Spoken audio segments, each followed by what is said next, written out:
أمام إحدى المدارس الثانوية، كان عدد من المحترفين يقومون بإعداد تشكيل سحري في ويسترن سي هاي سكول، حيث كان أكثر من 100 طالب من الصف الثاني عشر على وشك الخضوع لعملية تحويل الفئة.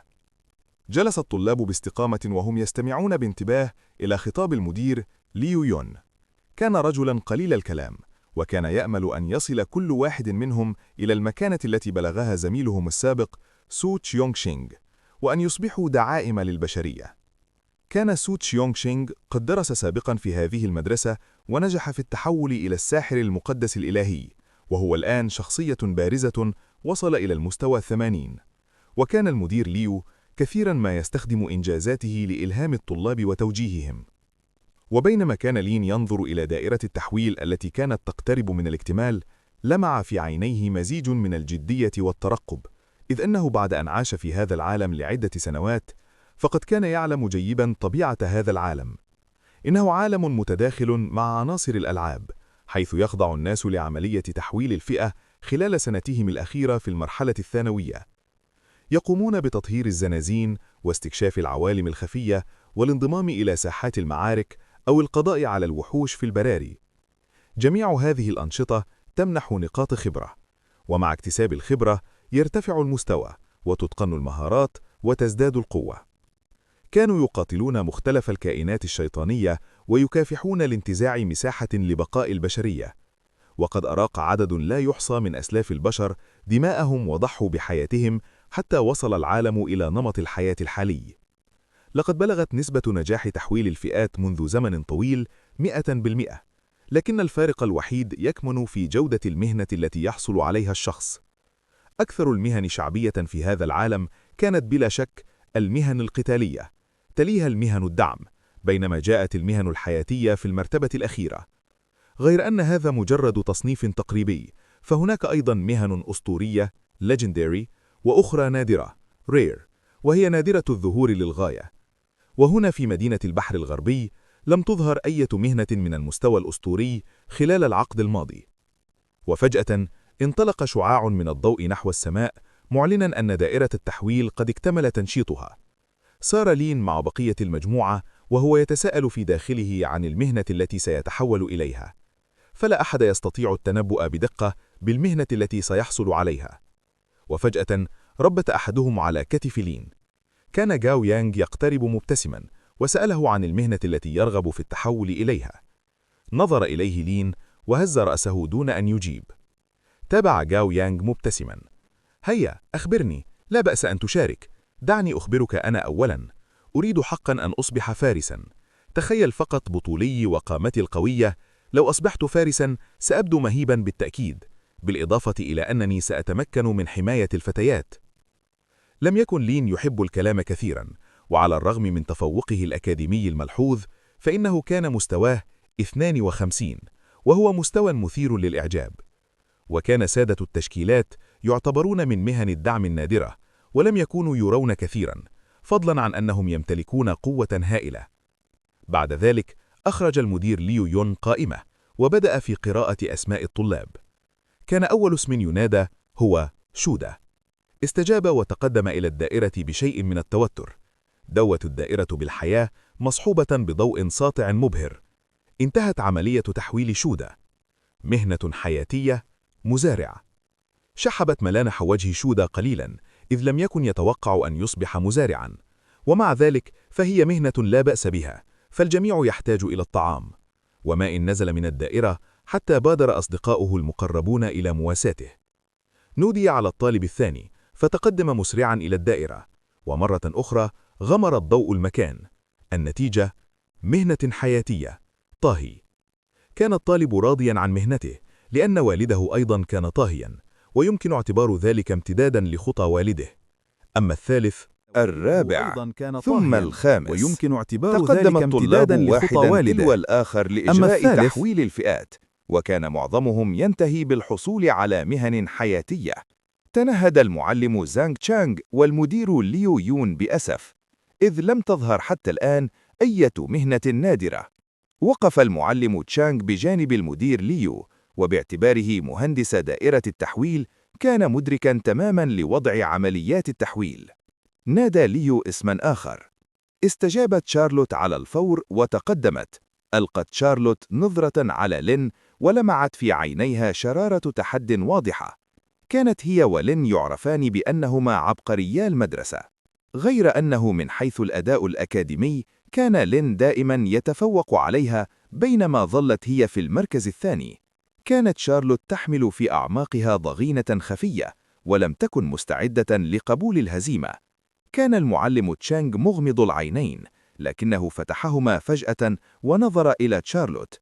هذه الفتاة مميزة.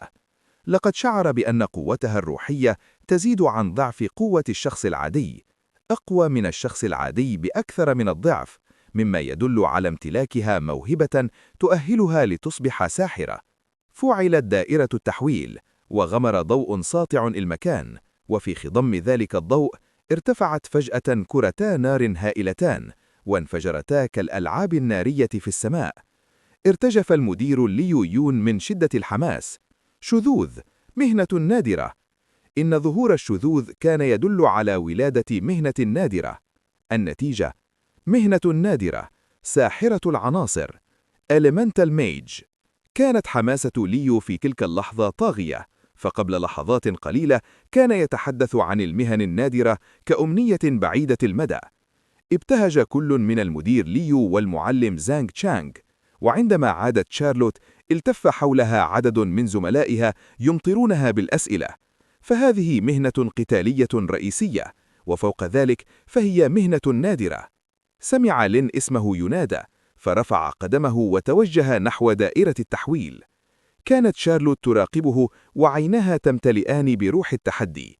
ألقى ليو نظرة على المعلم زانغ تشانغ الواقف بجانبه. كيف ترى هذا الفتى؟ أجاب المعلم زانغ تشانغ بهدوء. الأداء الأكاديمي وتحويل الفئة لا يرتبطان بالضرورة بعضهما. كان ليو يعلم ذلك بالطبع، لكنه ظل متمسكا ببصيص من الأمل. فعلت الدائرة وانفجرت بضوء ساطع، لكن السماء التي كانت مشرقة منذ لحظات إذ لمت فجأة، وفي طرفة عين غطت الغيوم السوداء الأفق. هبت رياح باردة من جميع الاتجاهات، وانخفضت الحرارة بشكل حاد. تحول النهار إلى ليل، وكأن يوم القيامة قد حل. هتف المدير ليو يون بدهشة: ما الذي يحدث؟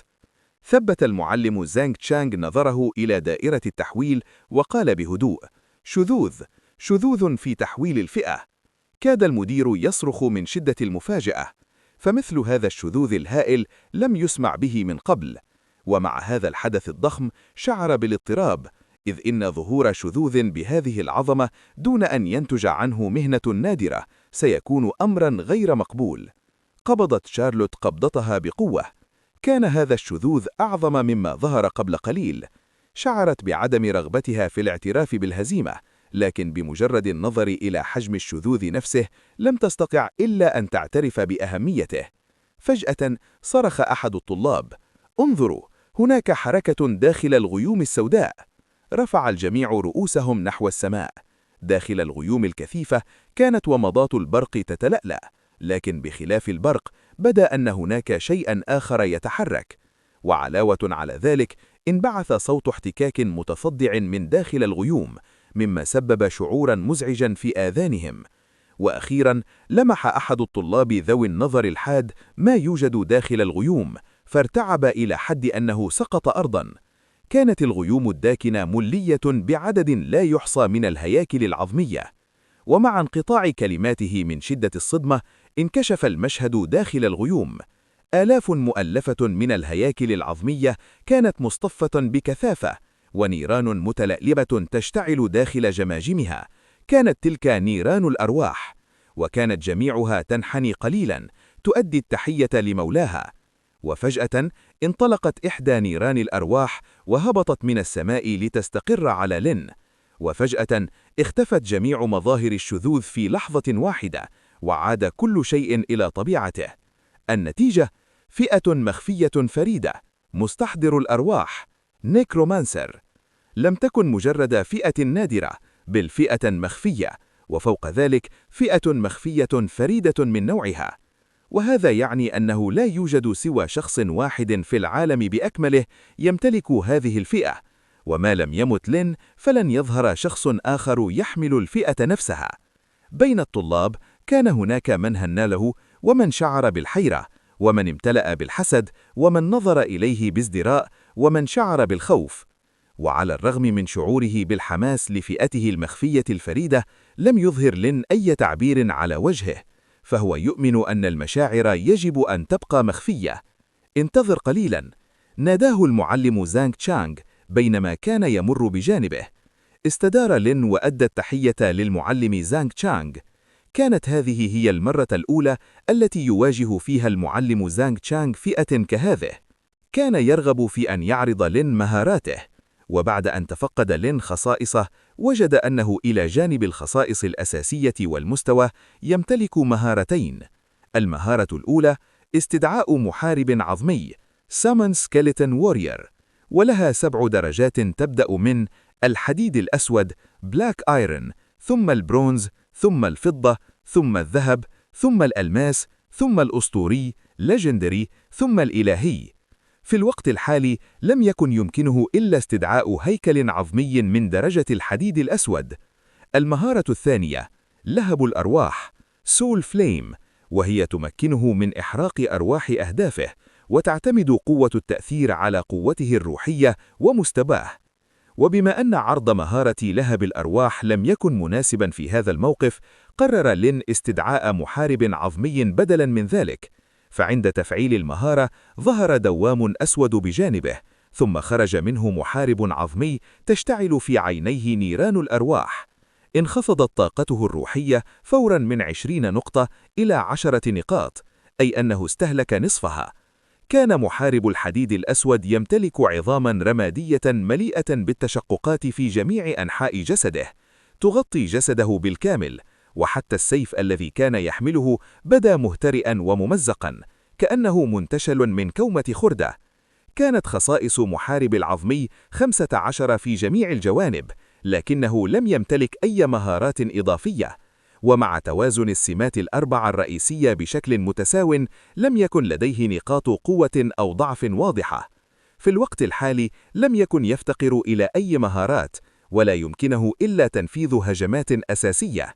عندما ظهر المحارب العظمي، لم يستطع الطلاب منع أنفسهم من إطلاق صيحات الاستهجاء، وتراجعوا غريزيا بضعة خطوات.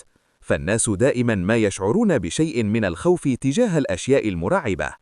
أطلقت أطراف أصابع المعلم زانغ تشانغ وهجا خافتا عندما لمس الهيكل العظمي، وفورا أصدرت عينا الهيكل العظمي ضوءا أحمر، واشتعلت نيران الأرواح داخله بقوة أكبر.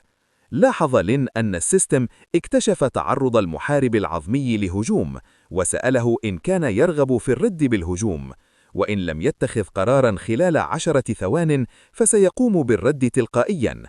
تذكر لين سريعا معلومة في ذهنه، وأصدر أمرا فوريا للمحارب العظمي ألا يتحرك. أثار ذلك دهشة المعلم زانغ تشانغ، فهو في المستوى 25، بينما كان لين في المستوى الأول فقط. وكون المخلوق المستدعى أظهر نية عدائية تجاهه كان أمرا غير متوقع. ومع ذلك كان المعلم تشانغ يعقد آمالا كبيرة على مستقبل لين، وشجعه على الاجتهاد. تبع المحارب العظمي لين من خلفه، مصدرا أصوات طقطقة ومصحوبا بنفحات هواء باردة، مما أضفى عليه جوا مرعبا. وأثناء عودة لين أخذ العديد من زملائه يبتعدون عنه لا إراديا. وحده غاو يانغ اقترب منه. أعرب غاو عن رغبته في لمس الهيكل العظمي، فأومأ لين بالموافقة. جمع غاو شجاعته وبد يده ليلمس الهيكل. كان ملمسه كأنه صفائح فولاذ بارد وقاس. سرعان ما جاء دور غاو للخضوع لعملية التحويل. نظر لين إلى الهيكل العظمي وفكر بصمت. استدعاء العودة. ظهر دوام أمامه، ودخل الهيكل العظمي الدوام واختفى عن النظر. أظهر السيستم أن مساحة الاستدعاء لديه أصبحت الآن 1/10. تفحص لين بعناية وصف مساحة الاستدعاء. كانت مساحة الاستدعاء مكانا مخصصا لتخزين الكائنات المستدعاة. يمكن الاحتفاظ بالكائنات غير المستخدمة داخل هذه المساحة واستدعاؤها عند الحاجة. والكائنات المستدعاة من مساحة الاستدعاء لا تستهلك طاقة روحية إضافية. وبينما كان لين يسترجع عملية تحويل فئته، تذكر الرؤية التي شاهدها أثناء التحويل، رؤية كانت مختلفة تماماً عما اختربه الآخرون. لقد رأى دنيناً هائلاً. كان الدنين يحلق في السماء ويطلق بين الحين والآخر صرخات ألم، وفي لحظة هبط إلى الأرض. توقعوا ماذا سيحدث في الفيديو القادم، ومع السلامة يا أساطير.